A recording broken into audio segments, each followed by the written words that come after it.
Welcome to the Dice Gods, my name is Hydra, and today we're going to take a look at the February 2023 releases for Infinity the Game from Corvus Belli. With the monthly cycle of new releases from CB, it can be a little daunting to make a monthly video on what's coming up. But when you've got a month with 2 new tags in it, well, who are we to resist that? But February isn't only about the tags though. We're also getting 2 new resculpts of existing minis and a new expansion box too. A mini Infinity Christmas in February, if you will. And why not? We'll be looking at these from the lens of N4, so if you're a Code 1 fan, mostly divide the points we mention by 10 and just ignore any skills or rules we talk about. It's as simple as that. Now, let's deal with those resculpts first. For Combined Army, we have the Hungries. The Hungries, for those unfamiliar, are actually 2 different types of gribbly monster, Gakis and Pretas. Now, in their 3rd design, they've been brought more in line with the tiger creatures aesthetic, which gives them more of a cohesive look in the army. If you've not had the pleasure, the Hungries are cheap warband units. Both flavours have a 6/6 move, CC 20, BS 9, not that that matters really, a PH of 14, Whip 12, Arm 0, 0 BTS, 1 wound, are Silhouette 2, and you can take as many as you want. Both have Dodge plus 1 inch, Climbing plus, and an armor piercing close combat weapon. So far, so interesting. The difference between the 2 is that Pretas have a chain rifle, Dogged, Courage, and are 7 points apiece, while Gakis have no range weapons, but they gain Berserk and Explode for 4 points. Explode, if you've not had the dubious pleasure, means that when a Gaki is knocked unconscious, it explodes with the circular template and does an attack with damage 13 shock ammo against any valid target under the template. Not bad for only 4 points, but do note if you get taken straight to dead either by multiple wounds or similar, then the explode doesn't happen. Their main competition in your list will be the tiger creatures, and comparatively, the Hungries are faster, hit harder, and the Gaki has explode for less points. But the tiger is smaller at Silhouette 1, has a +3 dodge, +2 inches to a dodge, 6th sense, and a dual action close combat weapon as standard. So which is better? As ever, it depends.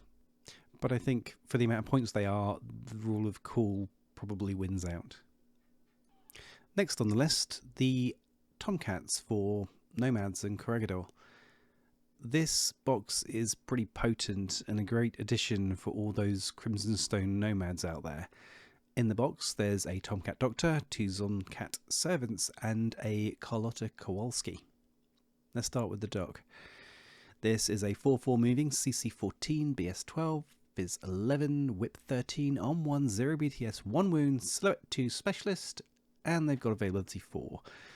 Whip 13 on a Doctor isn't bad, but when combined with their parachute skill, letting this dude walk in on the board from an edge outside of the enemy deployment zone, and Climbing Plus with Terrain 0G, you suddenly have a surprise Doctor. Ideal for booping buttons, getting to a hard to reach HVT, or standing up that vital trooper for less orders and with less risk than a standard doc. The Doctor also brings a deactivator, letting you knock out mines, fast pandas, crazy koalas and similar. Sorry Claw. Situational, but useful. Weaponry wise, he's packing a combi rifle, light flamethrower, pistol and standard CC weapon. All for 22 points. He is not a bad investment. You can also add in a Zoncat, which is a peripheral servant bot to work with the Doctor. This cute little munchkin also has parachutists, so deploys with the Doctor and has mimetism -3. Total bonus for 4 points, so Doc plus Zoncat is 26 points in total. Next we have the irrepressible Carlota. She's a fun one. Her stats are a jump above the standard Tomcat, the same 4/4 movement, but CC 15, BS 13, PH 11 still, and the whip is now 14. Arm of 2, BTS of 0, 1 wound, Silhouette 2, and availability 1 for 30 points. A nice step up in stats, but that's just the start. Carlota is packing a deactivator and gizmo kit because she's an engineer. She also has climbing plus, 0G terrain, and parachutist, but her parachutist has a buff. She can deploy in the enemy deployment zone. Nasty. Weapon-wise, the fun keeps coming. A breaker combi, which pushes saves onto the target's BTS and halves that BTS, plus a light flamethrower and a +1 burst adhesive launcher. Oh yes, just what you need, a massive glue gun. She's also packing the engineer's standard fare of decharges, plus a pistol and CC weapon. All in all, a very potent mix. Carlota can also run a Zoncat. In fact, she used to have her own custom one called Moriarty, but he's not in this box, so not entirely sure what's going on with him, but you can run a standard Zoncat anyway. Next up, we have the Kosmoflot Expansion Pack Alpha. That's right, Ariadne goodies. Brace yourself. This box is designed to drop in with Crimson Stone, and my god does it pack a punch. In the box you'll find one Paracommander with AP Spitfire, one Volkolak missile launcher, and one Cosmosoldat with autocannon. For those keeping score, that is 119 points and 4 SWC in all in 3 miniatures. Oh my god. Oof. Let's do this in order. The Paracommando is a 4-4 move, CC 14, BS 12, PH 11, Whip 14, Arm 2, BTS 0, 1 wound, availability 3, parachutist with mimetism -3, and terrain 0G and a bad attitude. Combined with an AP Spitfire, so a burst 4, AP damage 14 weapon, he's going to cause a lot of issues. At only 31 points and 1 SWC, he's cheap enough to be a cruise missile which you can fire at a single target to assassinate a heavy hitter in your enemy's force, hunt down a cowering lieutenant, or some other form of assassination. He's built for the job. Next up, the Volkolak. 4-4 move, CC 22. Not that you're really likely to use that with a missile launcher, but you never know. BS 12, PH 14, Whip 12, Arm 4, BTS 0, 1 wound, and availability 3. It's not bad.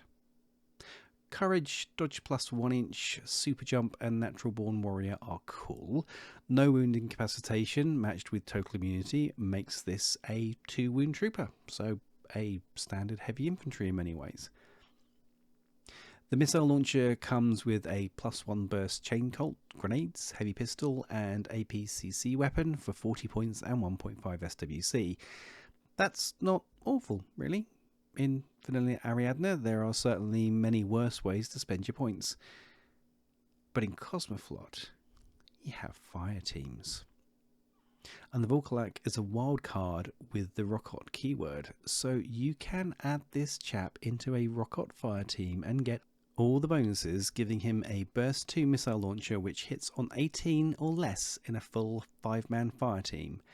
And with Rockets being so cheap, you can actually get a full 5-trooper fire team with missile launcher Volkolak for 72 points and 1.5 SWC. So that's exciting. Overall, the Volkolak is a strong hit piece, let's be honest. He's a beast. Last up, the Cosmosoldat and the portable autocannon. Let's get into the stats. 4-4 move, CC 16, BS 13, Fizz 14, Whip 13, Arm 6. Oh yes, 6. BTS 3, which is nice. 1 wound, Silhouette 2 with an AVA of 2. So far, so badass. Skills C, Courage, Shock Immunity, No Wound Incapacitation, and Terrain 0G make this guy an even tougher cookie. The fact that dodge is done on PH 11 does make him a little less likely to get out of the way of shots, but with 6 armor in cover, make him effectively 9 armor, you're likely to choose violence in most cases anyway. The portable autocannon also comes with MSV1, which, with his whip of 13, does make him less scared of camo than most markers. If you've not had the pleasure of the portable autocannon before, it's worth in the headlines noting that this is a +3 at 16 to 32 inch range weapon. It has a burst of 2, a damage of 15, and it's armor piercing and explosive, which means when you land those 2 shots, you are potentially forcing your opponent to make anything up to 8 saves if you roll all the crits, which is nice. It's also anti-material and isn't so great up close. It's actually -3 below 8 inches, so you want to keep your opponents a bit of a distance away. But let's be honest, with that type of weapon, people can stay away anyway. You don't want to get in the line of sight of that gun. So with the portable autocannon, this guy comes with a AP heavy pistol and CC weapon for 1.5 SWC and 48 points. You can also, if you're feeling brave, take him as your lieutenant. Fun fact is, Cosmosoldats can be added into a Harris fire team of 2 Cosmosoldats and a Frontovic, should you feel the need to create a murder ball. Interestingly, if you take the autocannon Cosmosoldat, add in the APHMG Cosmosoldat from the Beyond Crimson Stone box, then attach a Frontovic paramedic, you'll spend 117 points and 3 SWC on a little bubble of self-fixing nasty. I'm not saying you should do that, I'm saying you could do that. Now let's take a look at some heavy metal. Starting with the first true Steel Phalanx tag in LF, Agamemnon the Atreides. Before I go any further, look at this miniature. Whatever you play, if this doesn't make part of you want to play LF, then you are dead inside. This is the type of model which brought me into Infinity. Damn CB, stop it. No one think of my wallet. But is it any good? Stat-wise, Agamemnon is a reasonable light tag. Move of 6'4", CC of 20 because Steel Phalanx, BS of 14, PH 14 which debuffs to 11 for dodges, Arm 6, BTS 6, 3 structure points and Silhouette of 6 with availability 1 in both Steel Phalanx and AL-F. That's your headlines. Equipment, Agamemnon has Electronic Countermeasures, ECM, which gives a -6 to shots from guided weapons and -3 to hackers at all times. In skills, we see that Agamemnon has Remote Presence, gives -3 to attackers in CC, has +1 damage for BS attacks, is healed by a gizmo kit on 11, has Natural Born Warrior, so it cancels martial arts skills and opponents in close combat, is immune to shock, has tactical awareness for that extra irregular order, and is a religious troop. All very nice. There are 3 loadouts, all have a heavy flamethrower with +1 burst and a dual action close combat weapon. You can then choose either a heavy machine gun or an AP Spitfire, where the AP Spitfire can either come as a standard or lieutenant option. And, of course, you have the Carcata Pilot with Specialist Operative and Whip 11, which you can pop out to do specialist things. Who am I kidding? You're never going to do that. But you could if you have a sudden rush of overconfidence or an emergency situation, I guess. But don't. Things are never that bad.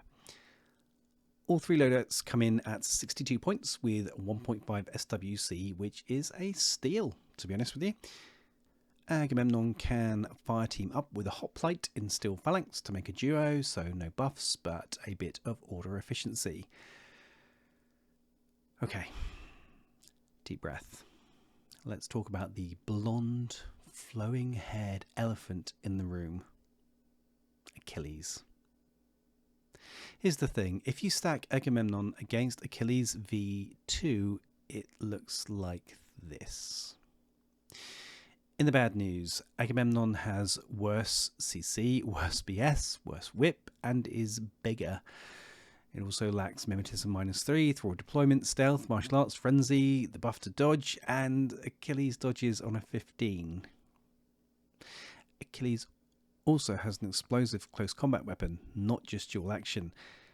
And did we mention that Achilles is a lot smaller? He's Silhouette 2, not 6. In the good news, Agamemnon costs 4 points less, has a heavy flamethrower with the extra burst, which is better than the pulsar which Achilles carries.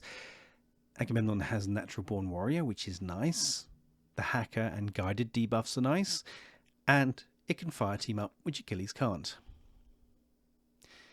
This, in truth, suggests that Agamemnon is more for Code 1, where Achilles doesn't exist, than N4.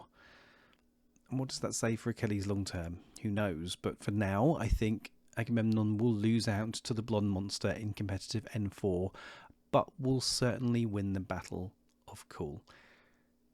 It is a nicer miniature, it's a newer miniature, and it's just chunky and gorgeous. Look at it! Don't get me wrong, Achilles has got his charm, those blonde locks and that dastardly smile, but yeah. Your mileage will vary, it'll come down to what you like.